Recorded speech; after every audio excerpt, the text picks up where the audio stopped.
Hey, this is Fate 212. I'm Nafka. And hey, today I wanted to sit down and talk about the Autarch.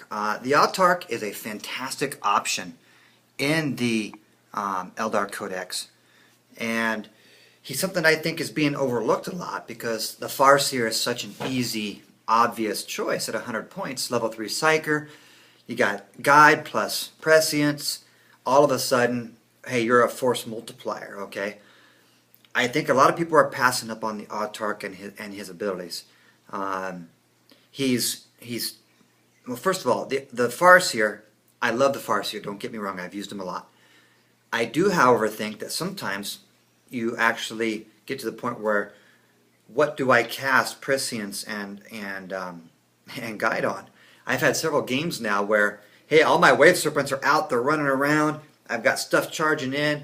All of a sudden, I'm only able to cast maybe Guide. I'm not able to cast both because, well, your scatter lasers make the rest of are twin linked, and they make the rest of your shots in the Wave Serpent twin linked.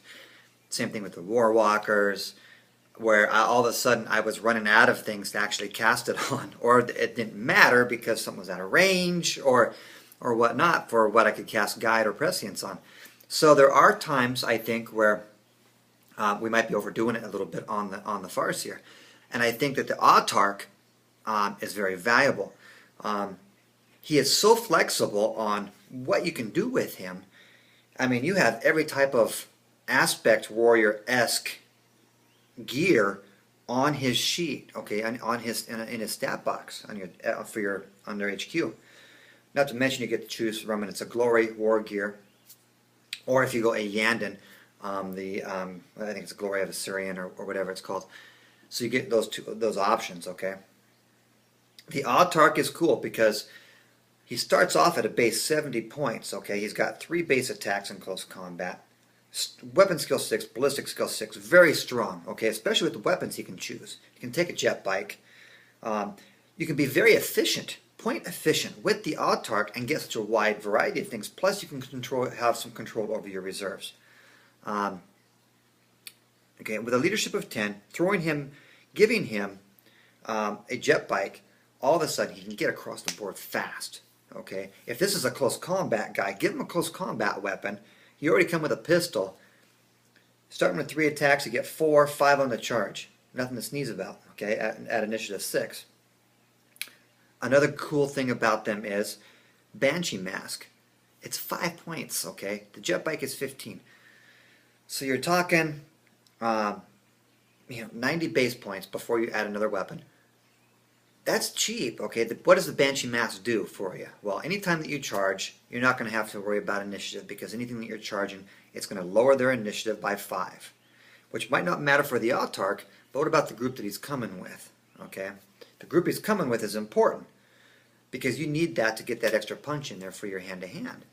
So, if you're charging in with Guardian jet bikes, for instance, all right, they don't have that great of an initiative, and I actually have to look it up. It's initiative, well, I guess they do, it's 5.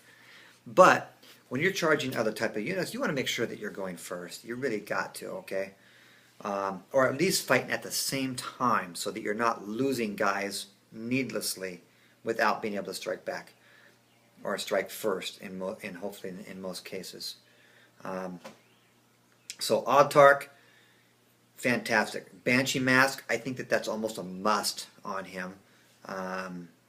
Is it situational? No, I think it's going to be a force multiplier for you when you're assaulting in. Now, what other types of gear should I do? I like the Fire Saber. Okay, the problem is it adds +1 to your strength, makes you strength 4, AP 3. It has that wildfire where boom, you do some damage.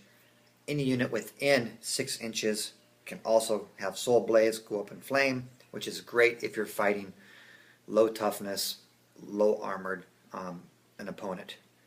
So if you're fighting the masses, you're fighting tons of Hormagaunts, or you're fighting Dark Eldar, Guard, or whatever, that does come into play. Not as much with Marines. You might get somebody, you might not. But it's still valuable. But it's an AP3 weapon. That makes it important. The way I like the Autarch best is with a Yandon. And once again, I'm a Dark Eldar. I like Dark Eldar. And I find that the Yandon, fluff-wise, with their story, with the Dark Eldar helping the Yandon out, with their craft world because of the necromancy that they find amusing. I find that that is fun, a little fluffy, I guess. Throwing an Autarch in there to go in there and hand to hand and make him a, hey, I'm going to compete against the Dark Eldar Archons and see what I can do type of thing. But they have the Soul Shrive in there, which is AP 2, okay, Strength 3, but for every round that you've previously done damage, for every wound that you've done, it increases the strength of the weapon up to a maximum of strength 10.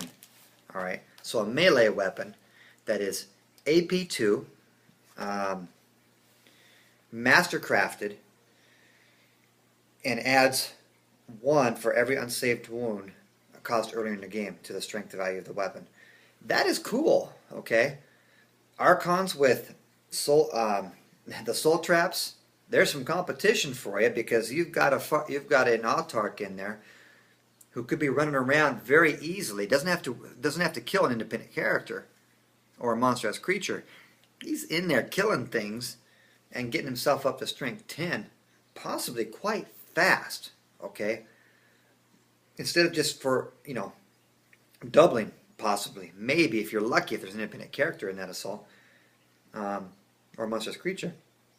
Every unsaved wound, okay, that's done previously, with 5 attacks on a charge, you're going to get a couple.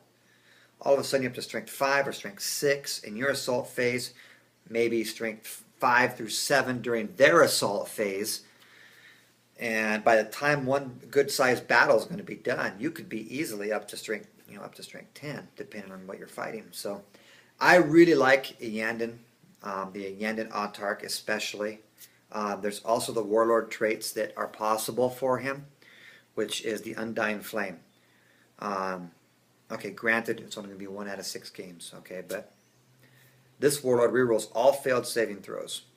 This ability is lost when the Warlord suffers an unsaved wound. Okay, does that sound like a shadow field to me? Okay,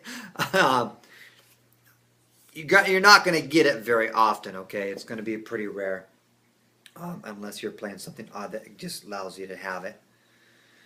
So, but I do like that. I don't know if there's any ways to manipulate that to get it more often. I don't think that there is, but I do like it. And to me, that's something that would be very fun and very exciting to have in a game. So anyhow, the Autarch, I think he's underused. He comes with a wide variety of weapons: Reaper cannons, jet bike options, Banshee mask, can take a fusion gun. You have so many options, and that are combined with the Iyanden, or if you're going straight, if you're not using Iyanden. I think the Autarch is greatly underutilized. I think you'll find that the experienced Eldar players are probably going to be moving over to some of that if they're not spamming other things that require the guide and prescience. If there's a lot of spam going on with Reapers and whatnot, that they might need to actually have more twin linkage in there. I think that's kind of what the point is. Are you going to have any close combat aspects? There's a lot of different wide variety of Eldar options in here, and I'm still playing with options. Okay, I'm still wide open. So by all means, add your comments, your experiences, what you've found with the Autarch, and go from there. So anyhow, this is Fate 212. I'm Nafka, and I'll be talking to you soon.